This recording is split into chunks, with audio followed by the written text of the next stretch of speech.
Hey, salut les Nakama. Et voilà, je suis de retour, Kenichimaru, pour une petite théorie aujourd'hui. Une théorie et une discussion sur les armes antiques et sur la suite de One Piece pour vous expliquer les implications de ce qui va se passer. Parce que j'entends beaucoup de gens qui disent ouais, Luffy va détruire l'île des hommes poissons, il y aura la bataille de Marijoa, tout ça pour créer le One Piece. Non, vous avez tort les gars, vous allez trop vite, trop loin. Oda il a dit il est à 70% du manga. Calmez-vous les mecs.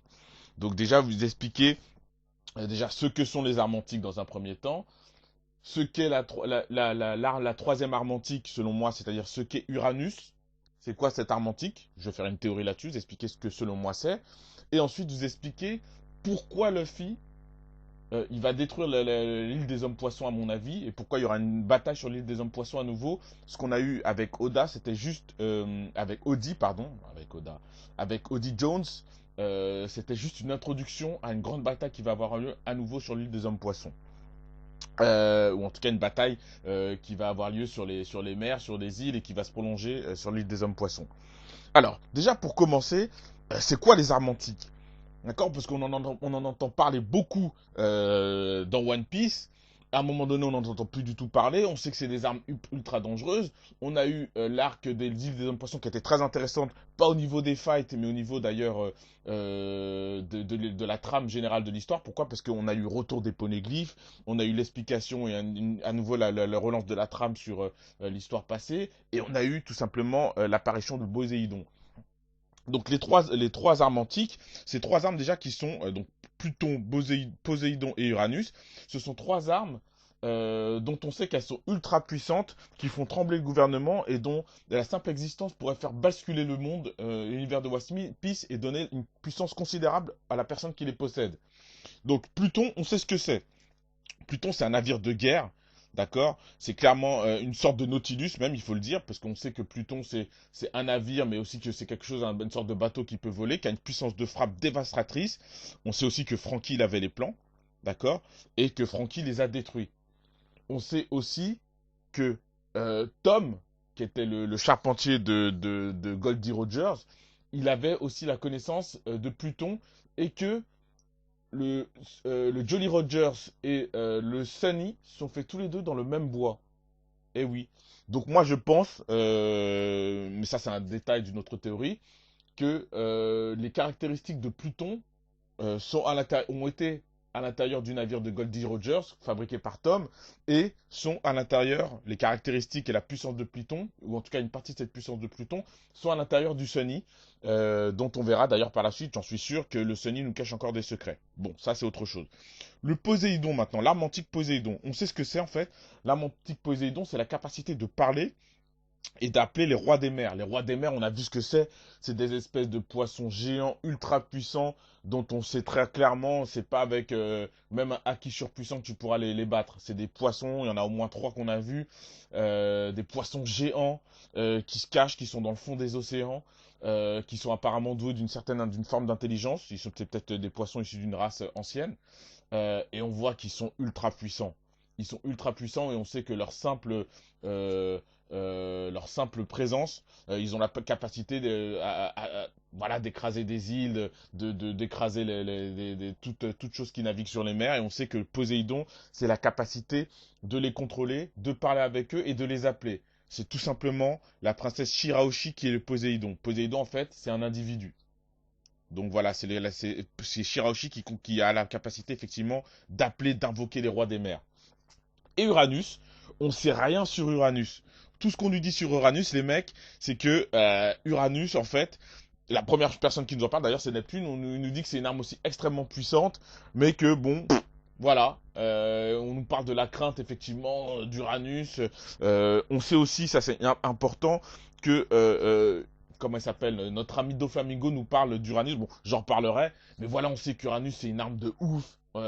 Voilà, ça fait peur aussi. Quand t'entends le mot d'Uranus, voilà, tu fais sur ton anus. Non, bref, j'arrête mes conneries. Kenichi Maru revient très sérieusement parce que là, on est sur une théorie, sur du lourd. Hein, et là, cette théorie, vous allez vous chier dessus quand vous allez entendre. Je sais que tout le monde va vouloir la copier. Donc voilà, on sait que Uranus, voilà, bon, c'est une arme aussi ultra puissante. On voit que les autres, c'est des armes ultra puissantes, mais on sait qu'Uranus aussi, c'est une arme ultra puissante et qu'elle fait flipper tout le monde et que sa simple évocation fait flipper. Ce qui est intéressant de savoir, c'est que les trois armes antiques possèdent le nom de trois dieux mythologiques qui sont pompés de la mythologie grecque et qui ont été reprises dans la mythologie romaine. Pluton, c'est le dieu de la mort. Donc la mort, navire de guerre, arme de guerre. D'accord? Ça, on le sait. Donc Pluton, on sait que c'est un navire, en plus, ça a été confirmé. Poséidon, c'est le dieu des océans. Poséidon, c'est le dieu des océans, les rois des mers. Les rois des mers sont des poissons. Pas Poséidon, c'est lié effectivement à l'élément des mers. Uranus, dans la mythologie, effectivement, dans la mythologie romaine, Uranus, en fait, c'est le dieu du ciel et le dieu de la vie. Donc, Uranus, dieu du ciel, dieu de la vie, vous comprenez tout de suite, vous allez connecter par rapport à ce que je vais vous dire. Pour moi, Uranus, donc on va rentrer là tout de suite dans le fond de la théorie. Pour moi, Uranus, en fait, est lié. Donc, fatalement, Uranus, donc c'est une arme qui est pour moi en hauteur, puisque Dieu du ciel est de la vie.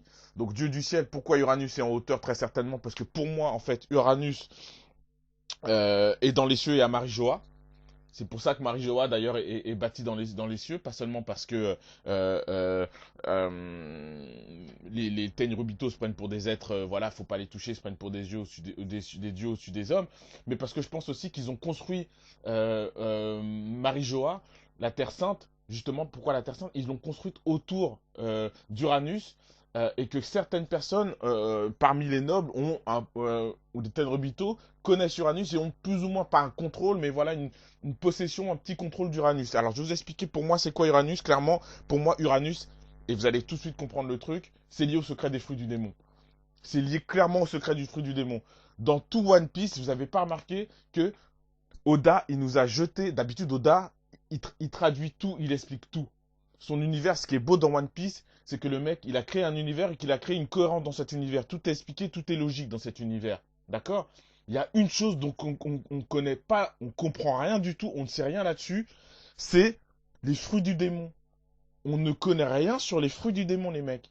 Et pour moi, en fait, Uranus, c'est l'arbre. Pour moi, je sais pas si c'est un arbre, je sais pas si c'est un objet, mais pour moi, Uranus, c'est une sorte d'objet, peut-être un arbre, peut-être, je sais pas ce que c'est, franchement. Je réserve à Oda la surprise, le fruit de la surprise de cela. Mais pour moi, Uranus est lié à la conception, à la création des fruits du démon. Pourquoi je vous dis ça, en fait? Parce que pour moi, je pense que pour maîtriser Uranus, il nous l'a dit d'ailleurs Doflamingo au chapitre 761. Souvenez-vous, quand il parle à l'eau, il lui dit ouais, avec ton OP Nomi, tu vas me rendre immortel. Pour la simple raison, effectivement, que je pense que pour contrôler Uranus, il faut être immortel. Pourquoi? Parce que Uranus, c'est une arme. Je pense que quand tu l'utilises, c'est pour ça que je pense que c'est pas forcément un arbre. Comme on a une imagination pour les fruits du démon, on pense à un arbre. Je pense que Uranus, quand tu l'utilises, et ça, il nous l'a dit, il nous le fait comprendre Oda, quand tu utilises Uranus, en fait, tu meurs. Tu meurs progressivement. D'ailleurs, dans le chapitre 0, donc allez regarder vous-même, hein, chapitre 661, d'accord, de One Piece, euh, Doflamingo dit à l'eau qu'il veut être immortel parce que l'immortalité est liée ça lui permet en gros d'avoir une utilisation, si on peut dire ça comme ça, illimitée d'Uranus. Clairement. Ça lui permet d'avoir une conception, une utilisation illimitée d'Uranus. Maintenant, on sait aussi, et ça c'est le chapitre 0 les mecs, ça tout le monde est passé à côté, personne n'en a jamais parlé dans aucune théorie, alors que c'est important, ça va être important dans ma théorie de ce qu'est Uranus. Les mecs, comment Roger est mort? Rayleigh, il en parle. Comment Roger est mort? Relisez le chapitre 0. On sait que Roger, il est mort parce qu'il a utilisé l'arme Uranus et ça lui a créé une maladie. Uranus, en fait, la contrepartie de l'utilisation d'Uranus, c'est que ça doit gruger tes forces vitales, ça doit te bouffer de l'intérieur, tu vois. Ça doit te bouffer de l'intérieur, ça doit te tuer. Tu vois, donc c'est ça qui a tué Roger. Et donc du coup, Roger, comme il avait accompli le One Piece, il avait plus la force clairement d'accomplir son plan ultime, qui est peut-être le One Piece, qui était le One Piece. Et donc là, je vous renvoie à la One Piece théorie que je pense qui est effectivement une espèce d'océan unifié, de monde, voilà. En fait, bah du coup, Roger, il a accepté de mourir en laissant un héritier. Mais pour moi, comme je vous l'ai dit, Uranus, c'est une arme, je pense, qui est liée à la conception des fruits du démon et qui est liée aussi, je pense, à la conception et en tout cas à une certaine maîtrise du temps sur Grand Line. C'est pour ça, en fait, je pense que quand tu maîtrises Uranus, tu peux donc effectivement bah alors, quand tu maîtrises Poséidon et Pluton, tu peux effectivement invoquer les dieux des mers, des océans, casser la barrière de Red Line, et ensuite, vous n'avez pas remarqué que sur Grand Line, il y a des dérèglements climatiques dans tous les sens, des dérèglements climatiques, des dérèglements de la loi de la gravité, et ainsi de suite. Et je pense que ça, c'est lié au pouvoir d'Uranus qui est incontrôlable. Les gars qui ont déréglé, qui ont créé effectivement l'univers de One Piece, ou l'homme, ou les individus qui ont créé l'univers de One Piece avec un océan qui est complètement ultra difficile d'accès, Rocktail, ainsi de suite, je pense que c'est des anciens qui ont utilisé Uranus, Poséidon, et ainsi de suite, pour faire effectivement de l'océan un monde ultra difficile sur lequel il est ultra difficile de naviguer. Et effectivement, on cachait effectivement Raftel, Rocktel, on cachait les secrets sur l'île de Rocktel, et l'île de Rocktel, elle est ultra difficile à atteindre, parce que, comme j'ai pu vous le dire, ils ont créé des dérèglements climatiques, et ainsi de suite. Donc, à la fin, du coup, ça, tu dois mériter d'aller sur cette île en ayant les poneglyphes, mais éventuellement même, à la fin, pour recréer un monde unifié, tu dois avoir la maîtrise de Poséidon, la maîtrise de Pluton, donc qui te permet effectivement, pour moi, Pluton, qui est le navire qui te permet de naviguer jusqu'au bout dans l'univers sur Grand Line. Et ensuite, tu dois avoir Uranus pour recréer, effectivement, pour casser les règles sur Grand Line et sur, les océans, pour recréer un océan pacifique, entre guillemets. C'est-à-dire pas un océan complètement déréglé. Sur une partie de l'océan, tu as des éclairs qui tombent. Sur une autre partie, ton navire, il est aspiré. Il y a des dérèglements. Il y a des espèces de jets d'eau qui sont balancés en l'air. Sur une partie de l'océan, c'est complètement calme. Si t'as pas un navire qui rame, ton bateau, il peut pas avancer. Tu meurs. Vous voyez ce que je veux dire? Vous avez jamais posé la question de ça? Donc pour moi, Uranus est une arme qui est liée au dérèglement des océans et qui permet effectivement de dérégler mais de re-régler, donc une sorte d'arme qui crée des théorèmes sur l'océan. Là, je veux que et des théorèmes des règles. Là, je veux que l'océan il soit agité. Là, je veux que l'océan ne soit pas agité. Mais aussi une arme qui est liée à la maîtrise et à la création, la conception des fruits du démon. Voilà, ça c'est pour la théorie sur Uranus. Maintenant les mecs, ça vous avez pas compris, personne n'a compris, personne n'en a parlé. Pourquoi Luffy va détruire l'île des hommes poissons? Mais les mecs, mais vous êtes fous! Mais Kenichimaru devient fou quand il navigue sur Internet tel le capitaine pirate et il voit aucune théorie là-dessus. Moi, je vais vous expliquer pourquoi Luffy, il va détruire l'île des hommes poissons, entre guillemets, volontairement ou involontairement. Les mecs, personne n'a capté ça, les mecs.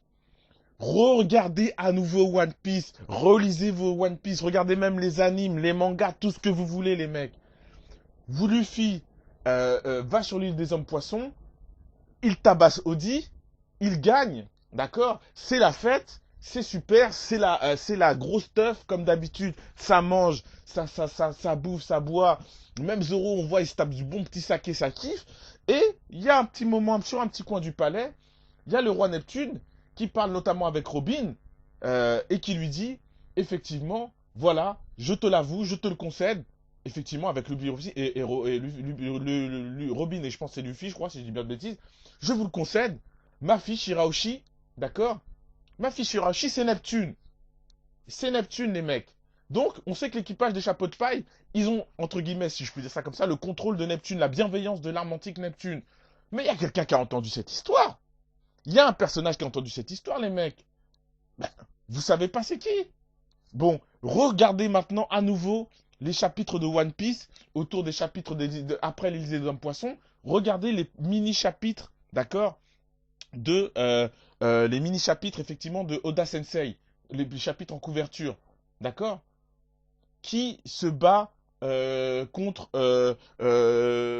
qui entend comment ça s'appelle qui entend la conversation de Neptune, se fait battre par Pecom et se fait rattraper et défoncer par Luffy et par Zoro.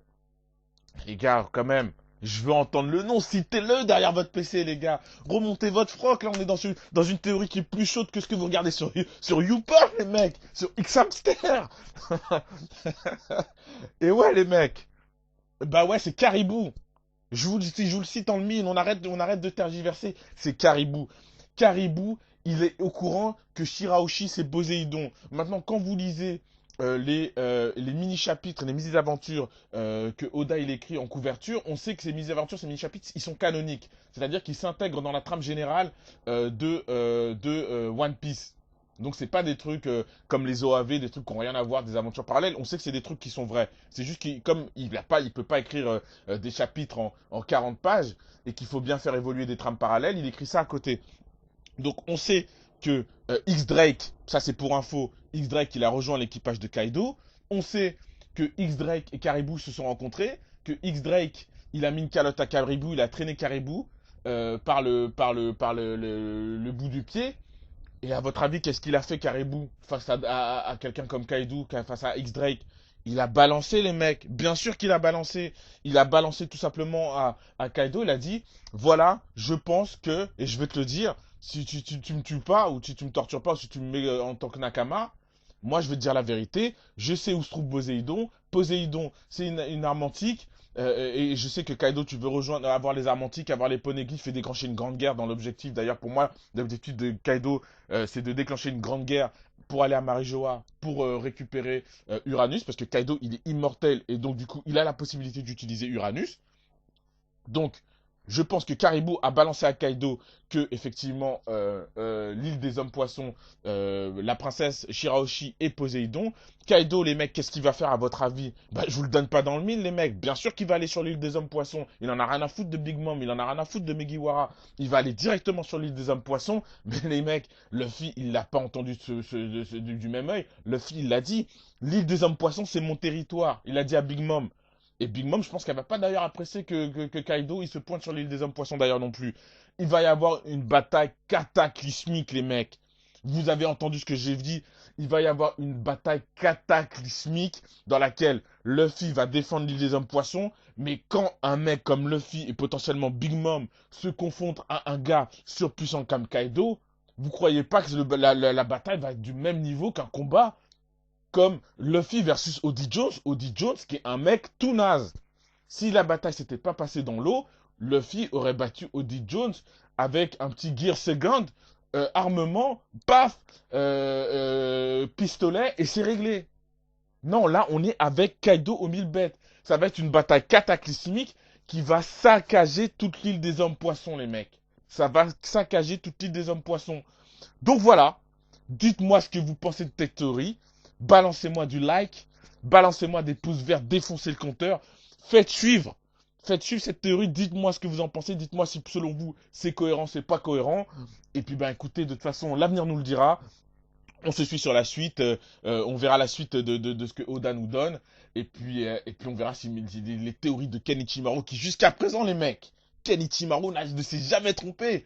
Hein, pour l'instant, je ne me suis jamais trompé. Donc, on verra si je continue dans mes théories et si ces théories se soldent par la vérité.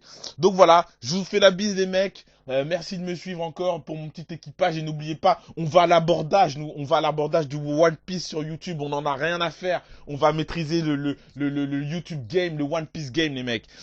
Allez, je vous embrasse à tous. Je vous dis à bientôt pour une prochaine théorie.